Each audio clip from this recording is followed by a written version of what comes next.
de tiempos que tienen que pasar para que Dios nos capacite para administrar su bendición. Cuando uno piensa, por ejemplo, en el apóstol Pablo, que antes era Saulo, ¿se acuerdan ustedes? Saulo era perseguidor de la iglesia.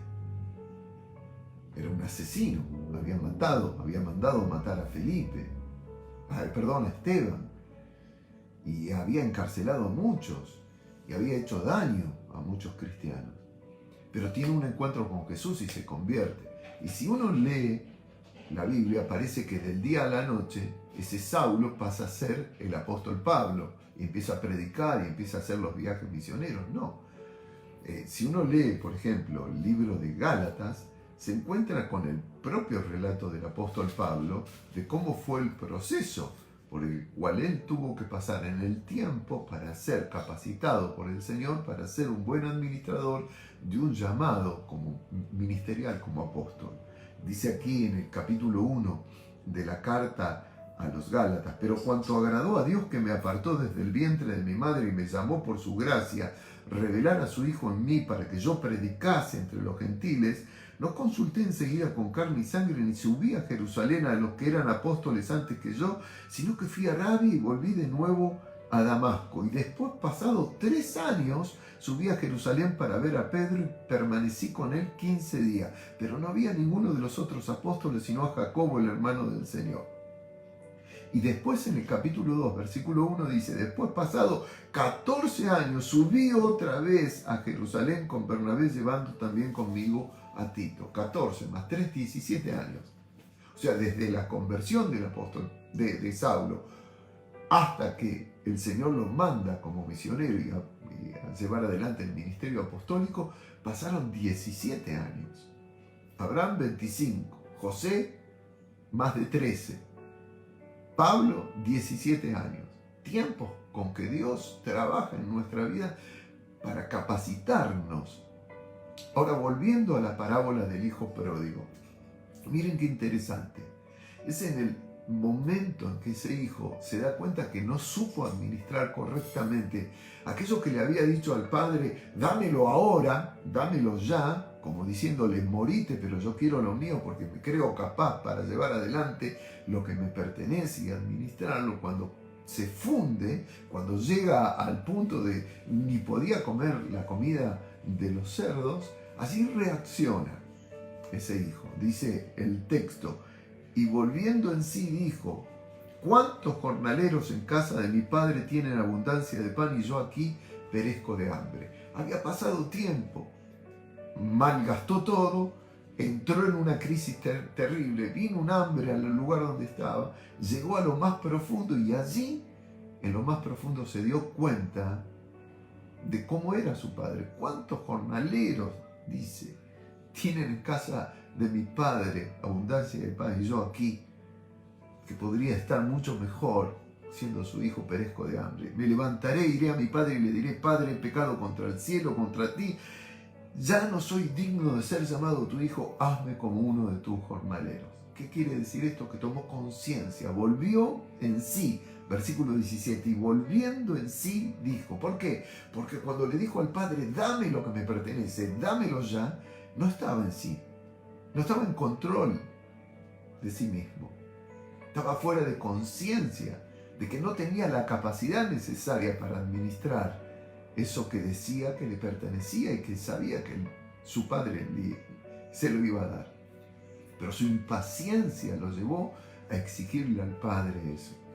Pero cuando vuelve en sí, dice que levantándose vino a su padre, y cuando aún estaba lejos, me imagino a ese padre que permanentemente todos los días miraba hacia el horizonte a ver si su hijo regresaba o no regresaba.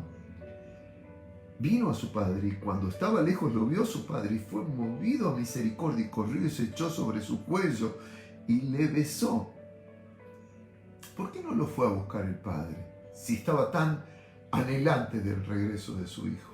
Si miraba cada día a ver si su hijo regresaría. No lo fue a buscar, porque si ese padre lo iba a buscar a su hijo sin que su hijo tomara conciencia de su incapacidad para administrar lo que le pertenecía a su padre, ese hijo iba a volver a irse. iba a regresar a la misma historia, porque todavía no había aprendido la lección que tenía que depender en todo de su padre para que su padre le enseñara a administrar. Y dice acá que le dijo al padre: Padre, he pecado contra el cielo y contra ti, y ya no soy digno de ser llamado tu hijo. Pero el padre dijo a sus siervos: sacad el mejor vestido y vestidle, poned un anillo en su mano y calzado en sus pies, traiga el becerro, hagamos fiesta, gocémonos, mi hijo era muerto, ha revivido. Hicieron una gran festichola allí.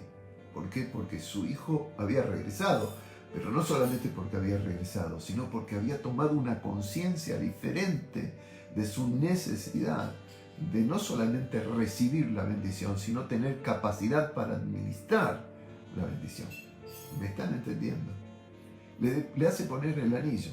El vestido es que le devuelve dignidad. Las sandalias que le hace poner es que le devuelve autoridad en la casa. Pero ese anillo no es como los anillos que usamos ahora nosotros.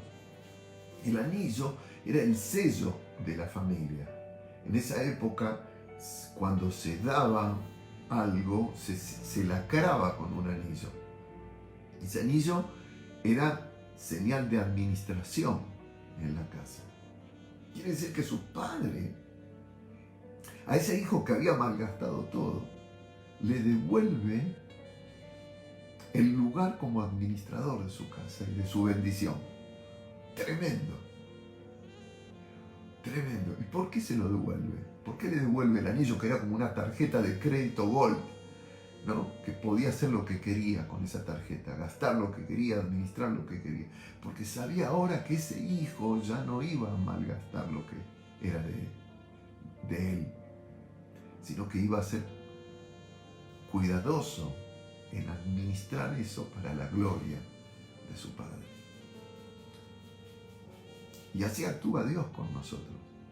Se toma tiempos para trabajar en nuestra vida y transformar nuestra vida no solamente en una persona pedigüeña permanentemente de la bendición de Dios, sino alguien que tiene la capacidad de administrar esa bendición. El apóstol Pedro va a escribir muchos años después, porque Pedro también tuvo que aprender la lección, ¿no? Ustedes lo recuerdan, cuando le dijo al Señor que él podía acompañarlo hasta la muerte y terminó negándolo. Pero escribe esto el apóstol Pablo en su primera carta, en el capítulo 4, del versículo 10. Cada uno, según el don que ha recibido, ministrelo a los otros como buenos administradores de la multiforme gracia de Dios. Buenos administradores, no solamente administradores, muy buenos administradores que pueden multiplicar y utilizar esa multiforme gracia de Dios. Si alguno habla conforme a las palabras de Dios. Si alguno ministre conforme al poder que Dios da, para que en todo Dios sea glorificado por Jesucristo, a quien pertenecen la gloria y el imperio por los siglos de los siglos. Amén. Para que Dios sea glorificado. Cuando le pedimos una bendición a Dios, en certeza de que Él quiere darnos eso, tenemos que tener dos cosas. Primero, paciencia para esperar en el tiempo de Dios.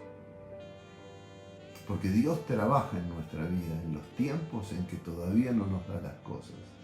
Y segundo, tener conciencia, como dice hijo cuando volvió, conciencia de quién es nuestro Dios y que todo lo que es de Él y nos da a nosotros lo tenemos que usar para glorificar su nombre. Buenos administradores.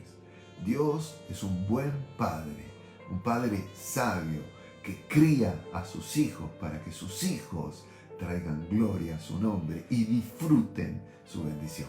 Porque si no estamos capacitados y preparados, no disfrutamos la bendición de Dios. La malgastamos, se nos va de las manos y caemos muchas veces en situaciones terribles. Así que cuando Dios se tarda, es porque te está cuidando. ¿Estás esperando algo de Dios en este tiempo?